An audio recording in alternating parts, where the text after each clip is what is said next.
सोलापूरमध्ये धक्कादायक बातमी घडलेली आहे. कारचा मोठा भीषण स्फोट झालेला आहे आणि एक जण जागीच जखमी झालेला आहे. तर बघू शकता की या कारचा कसा अपघात झालेला आहे. मिळते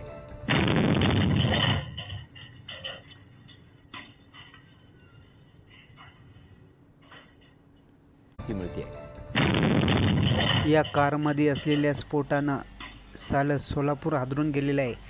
कसा भीषण स्फोट झालेला आहे तर बघू शकता की मोठा स्फोट झालेला आहे. अख्खं सोलापूर या स्फोटानं हादरून गेलेलं आहे. उभारल्यानंतर मोठा बॉम्ब स्फोट झाल्यासारखा आवाज आला. आवाज इतका मोठा होता की सगळ्या परिसरात आवाज गेला, मोठा आवाज झाला. आम्ही जवळ यायलाच 1 मिनिट 2 मिनिट लागले असतील, इतके धुराचे लोट होते. कोणालाच काही कळायला तयार नव्हते की काय झालेलं आहे.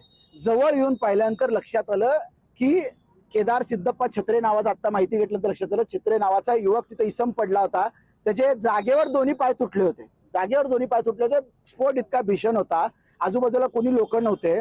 माहिती घेतली, 15-20 मिनिट अँब्युलन्सला फोन करत होतो, अँब्युलन्स नाही आली. कुणीही घेऊन जात नव्हतं. सगळे बघायची भूमिका घेत होते, फोटो व्हिडिओ काढत मग्न होते. माझी गाडी होती तिथं, त्याला चादरमध्ये गुंडाळलं आणि माझ्या स्वतःच्या गाडीमध्ये नेऊन मी सिव्हिलमध्ये त्याला ऍडमिट केलं. मला असं सांगायचं आहे की इथं आजूबाजूला एकच माणूस होता म्हणून 2 पाय तुटले. आजूबाजूला जर इतर लोक असले असतील तर परिस्थिती अतिशय बिकट झालेली असती. अशा प्रकारची स्फोटक वस्तू सामग्री इतक्या निष्काळजीपणे हँडल करून इथं वावरली जाते, फिरती करते, म्हणजे चालते बोलते बॉम्ब घेऊन फिरतात. कुठेतरी इथं निष्काळजीपणा दिसतोय.